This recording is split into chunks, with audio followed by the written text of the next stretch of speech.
Israel को कितना नुकसान पहुंचा है कोई नहीं जानता।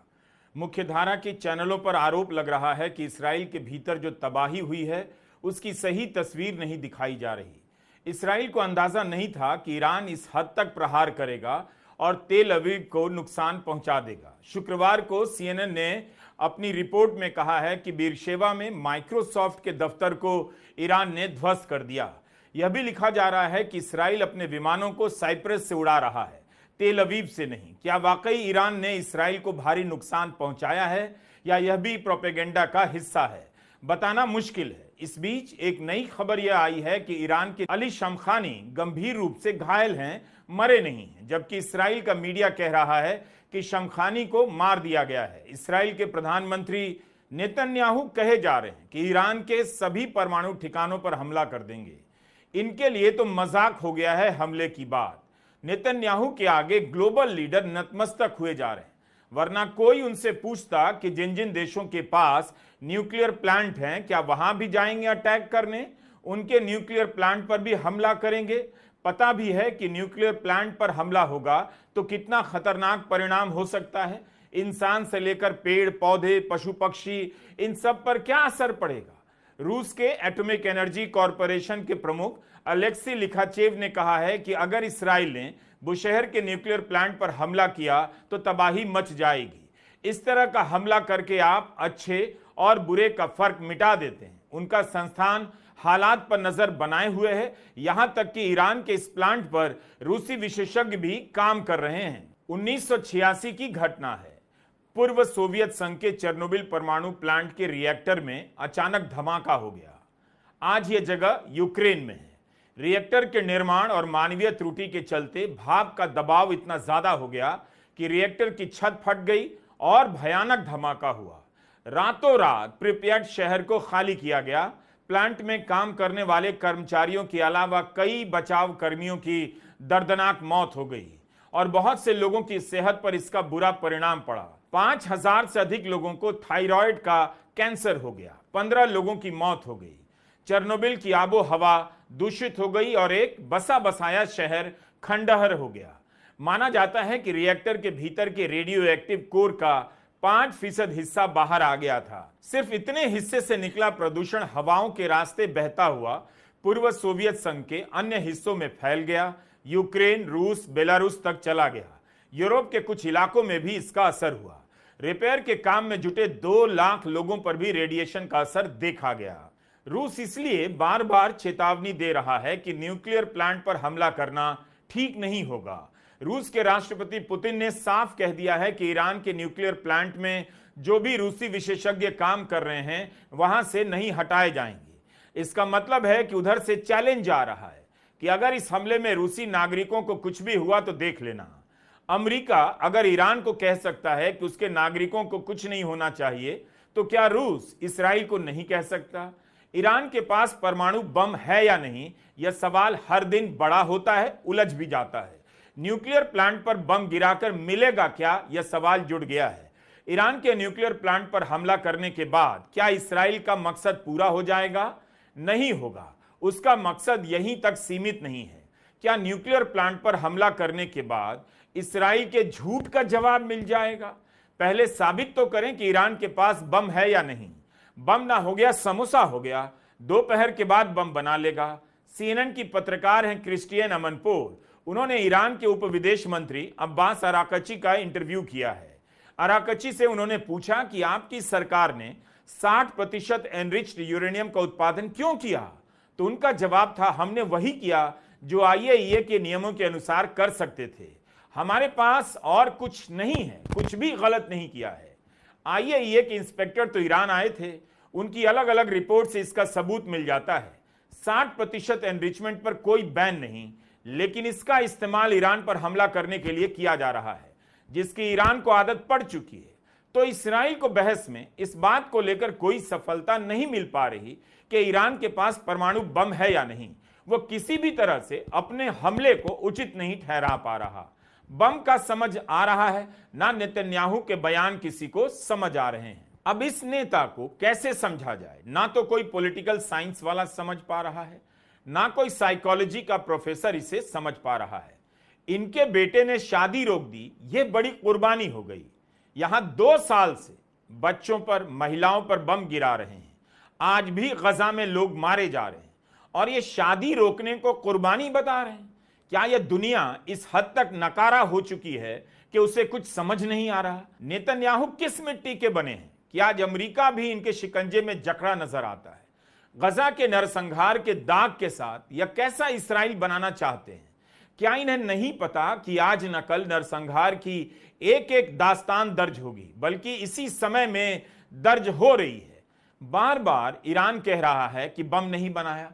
इससे तो आप ईरान को यह समझने की छूट दे रहे हैं कि बम नहीं भी होगा तब भी आप पर बम के नाम पर अटैक करेंगे, तो बेहतर है बम बना लो। अमेरिका के भीतर देखिए कितने सवाल उठ रहे हैं कि ईरान के पास बम है, पहले इसका प्रमाण दो। दिया नहीं जा रहा है। आप हिंदी में यह वीडियो क्यों देख रहे हैं? इसलिए कि देखिए ये ग्लोबल लीडर कितने खतरनाक हो सकते हैं। कब 5, 10, 100, 50 लोग मिलकर इन नेताओं को आगे कर दुनिया को युद्ध में झोंक सकते हैं। बम के साथ एक सवाल जुड़ा हुआ है ईरान में सत्ता परिवर्तन का। यह बहस भी जहां है वहीं है। इसराइल जिद पर अड़ा है कि खामेनेई को बचने नहीं दिया गया।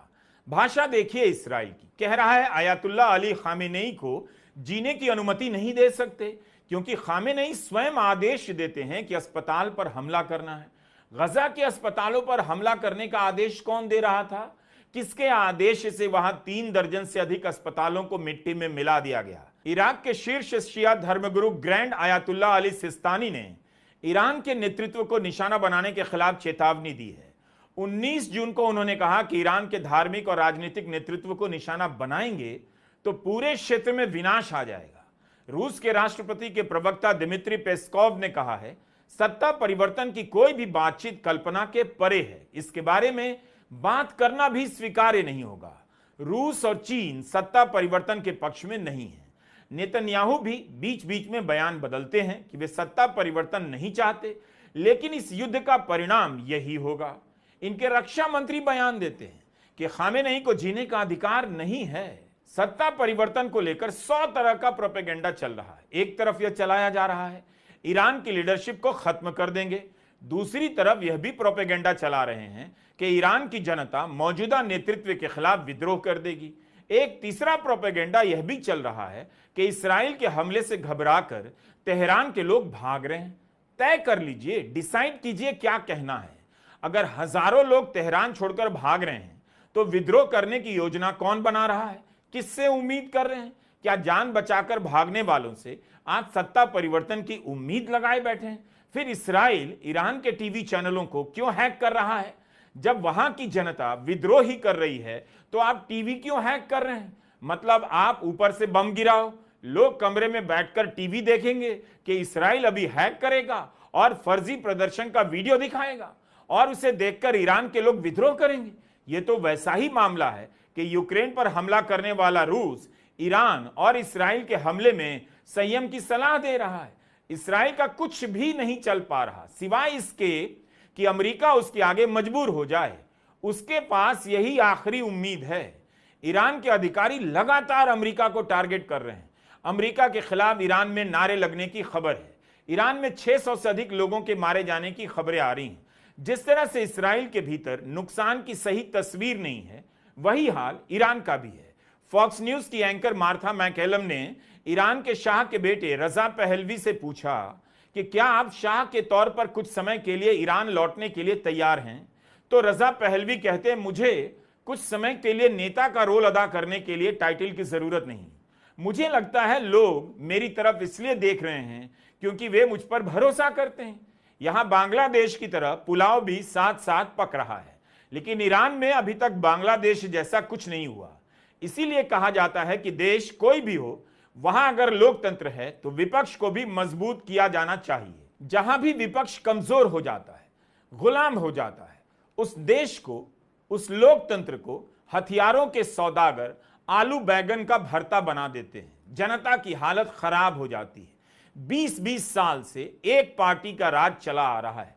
किसी को पता नहीं कि सरकार के भीतर क्या चल रहा होता है। सत्ताएं बदलती रहती हैं तो कम से कम लोकतंत्र का पहिया घूमता रहता है। रही बात ईरान में सत्ता परिवर्तन की, तो उसे लेकर साफ नहीं कि हवाई हमले से सत्ता परिवर्तन वहां कैसे हो जाएगा।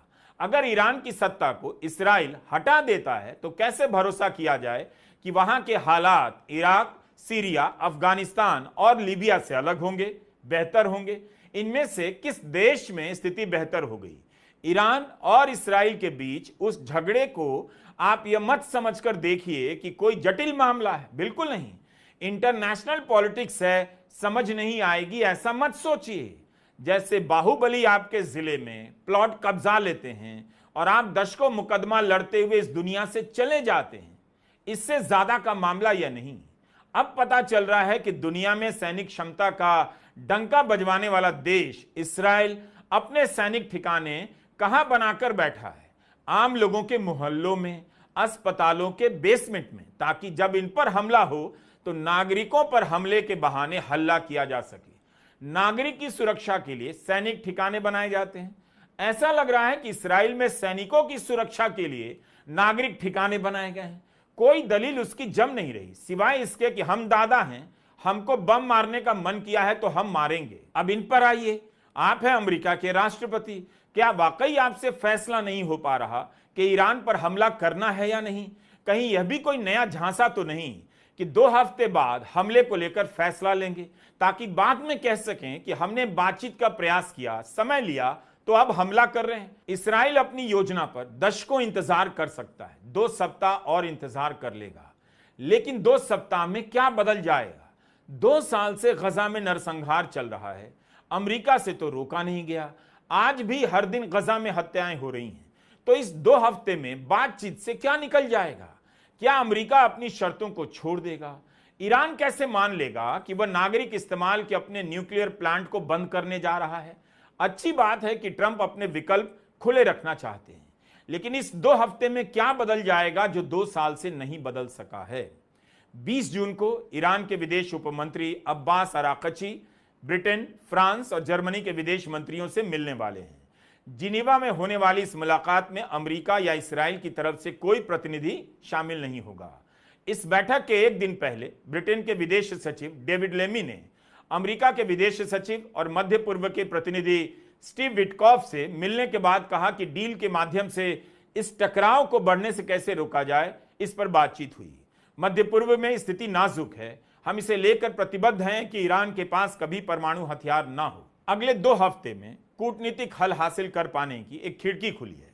एक तरफ यूरोप के नेता कूटनीतिक हल और डी-एस्केलेशन की बात कर रहे हैं, मगर विज्ञापन किसका कर रहे हैं, सामान क्या बेच रहे हैं वो भी देखिए। ये फ्रांस के राष्ट्रपति इमैनुअल मैक्रों की पोस्ट है। तस्वीर में फोन की स्क्रीन पर रफाल की फोटो लगी है और लिखा है रफाल इज कॉलिंग, नीचे लिखा है हमारे यूरोप को बचाइए। ऊपर राष्ट्रपति लिख रहे हैं, यूरोप के दोस्तों आपके लिए एक कॉल है। ये रफाल बेच रहे हैं, इस लड़ाई में अपना धंधा चमका रहे हैं। याद रखिए, नेतन्याहू पर नैतिक, आर्थिक, सैनिक, सामाजिक, राजनीतिक, व्यक्तिगत किसी भी प्रकार का दबाव बनाने में यूरोप को सफलता नहीं मिली है। 2 साल से यूरोप के नेता बयान देकर अपने काम में मस्त हो जाते हैं। 24-25 जून को नेटो के अध्यक्ष हेग में मिलने वाले हैं, ट्रंप भी इसमें शामिल होंगे। यूरोप चाहता है कि युद्ध बड़ा ना हो, लेकिन क्या ट्रंप ईरान के टोटल सरेंडर की अपनी शर्त से पीछे हट जाएंगे?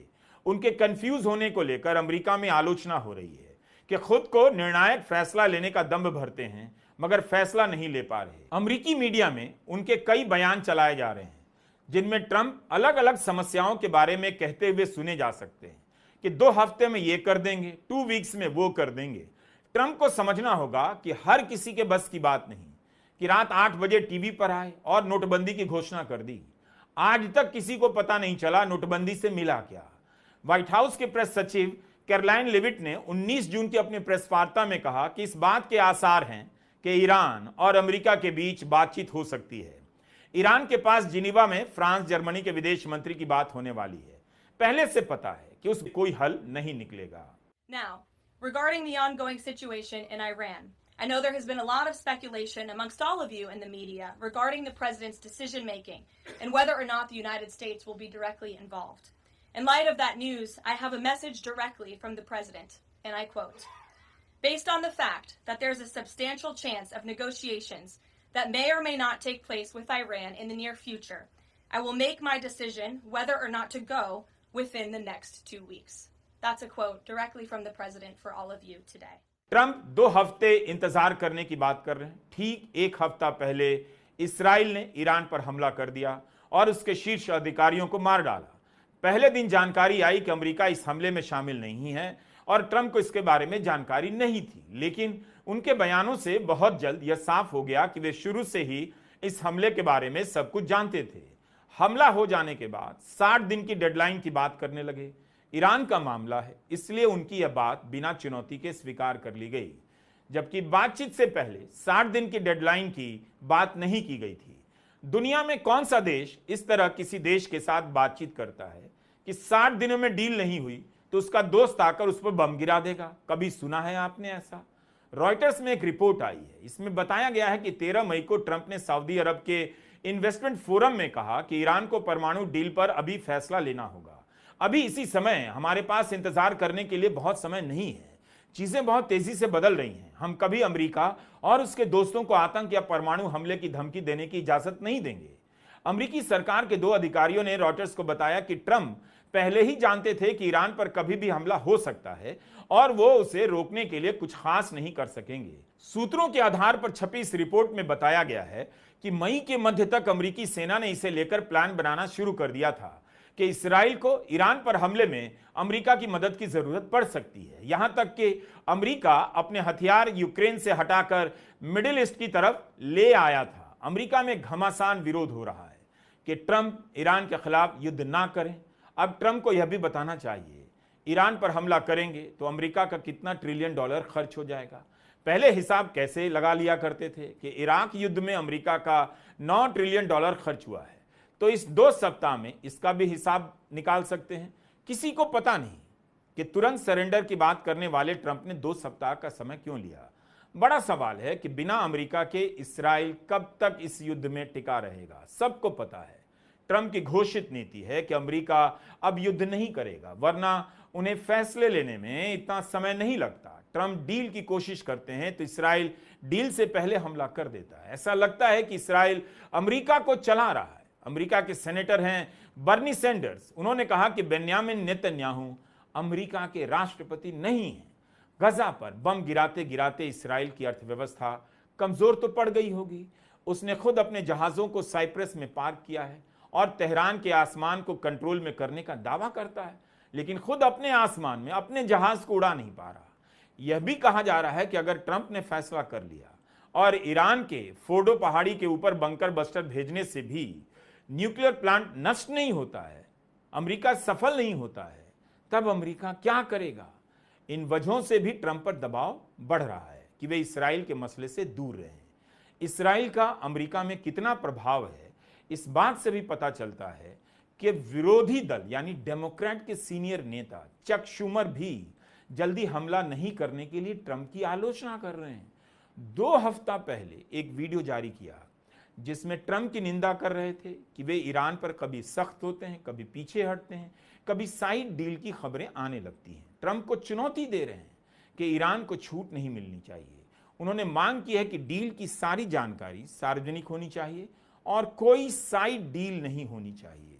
When it comes to negotiating with the terrorist government of Iran, Trump's all over the lot. One day he sounds tough, the next day he's backing off. And now, all of a sudden, we find out that Witkoff and Rubio are negotiating a secret side deal with Iran. What kind of bull is this? They're going to sound tough in public and then have a side deal that lets Iran get away with everything? That's outrageous. We need to make that side deal public. Any side deal should be before Congress and, most importantly, the American people. If Taco Trump is already folding, the American public should know about it. No side deals. सवाल यह है कि क्या Iran भी लंबे समय तक के लिए युद्ध चाहेगा?